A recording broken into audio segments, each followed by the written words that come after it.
जुले और नमस्कार दोस्तों।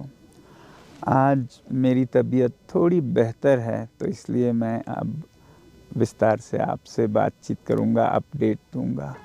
आज यहाँ पर फिर दिन में लगभग 1,500 लोग आए, जिनमें भिक्षुगण, विद्यार्थी, महिला, पुरुष, बड़े, छोटे बहुत लोग आए। और आज रात को मेरे साथ कोई 156 लोग बाहर खुले आसमान में सोएंगे और आकाश इतना साफ़ है कि शायद -10 तक तापमान जाए। तो मैं ये कहना चाहता था कि ये जो लद्दाख के साथ विश्वासघात सा हुआ है अभी के सरकार से, जो वचन दिए उसका पूरा न करना, ये मेरे मन को बहुत सताता रहा है। बहुत व्याकुल हूँ, बहुत चिंतित हूँ। चिंतित होने का कारण एक तो ये है कि लद्दाख के जो संवेदनशील पर्यावरण है, यहाँ की जो जनजातीय संस्कृतियाँ हैं, उन्हें संरक्षण देने का वादा किया था 2 चुनावों में, और उसी बुनियाद पे चुनाव जीते भी, और उसके बाद 4 साल टाल-मटोल के बाद साफ साफ इनकार कर दिया। तो एक तरह से वादा खिलाफ़ी हुई, वचन तोड़ दिया। इससे मैं बहुत परेशान हूँ।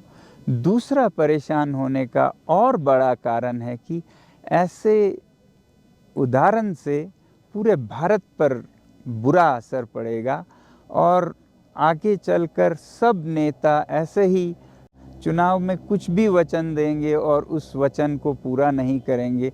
नेताओं से सीखकर लोग भी अपने वचन तोड़ेंगे। कारोबार में, उद्योग में ऐसे सारे जो समझौते होते हैं उनकी अवहेलना करेंगे। अफरा-तफरी होगी देश में अगर ऐसा ही हुआ। तो जब देश में सच्चाई को कद्र नहीं किया जाता है, तो क्या होता है उस देश के साथ, आज मैं आपको ये उदाहरण सहित बताना चाहूँगा। दुनिया के देशों में, लगभग 180 देशों में, कौन कितना ईमानदार है, सच्चाई पे चलता है, और कौन कितना पानी में है, इसका मापदंड एक संस्था जिसे ट्रांसपेरेंसी इंटरनेशनल कहती है, वो हर साल करती है।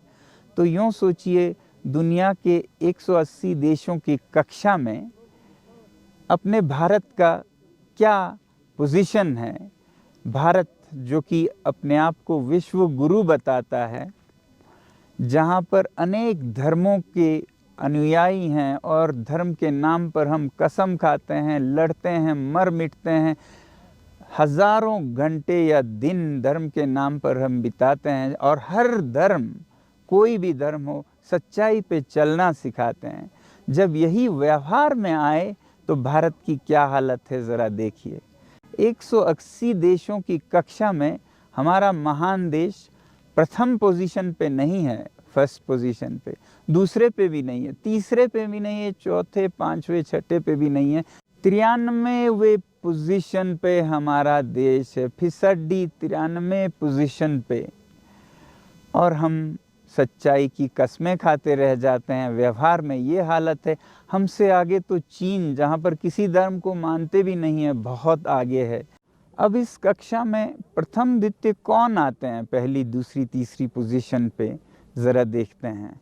आप देख रहे हैं, ये हैं देश जिन पे हमें भी गर्व होनी चाहिए, इनको तो होगी ही, जो हमारे भगवानों के दिखाए हुए सच्चाई के मार्ग पर चलते हैं, जहाँ ज़िंदगी के हर चीज़ में लोग ईमानदारी से पेश आते हैं, वो ये देश हैं।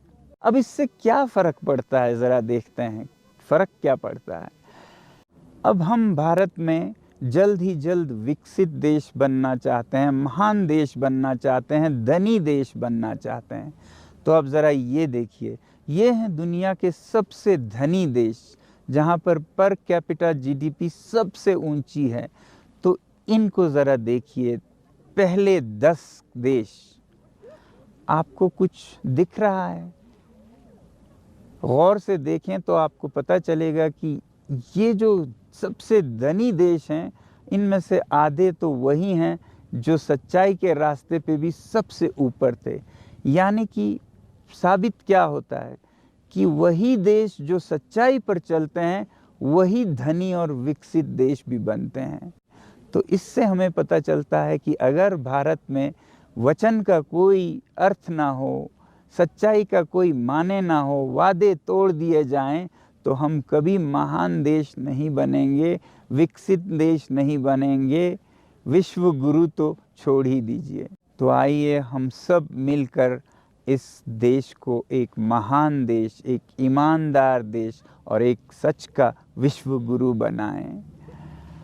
मुझे उम्मीद है आप सब लद्दाख की आवाज़ में आवाज़ मिलाएंगे और कल रविवार 24 मार्च को अपने अपने शहरों से सभाएं करेंगे, एक दिन का हो सके तो अनशन करेंगे और इस भारत को महान बनाने की प्रतिज्ञा करेंगे।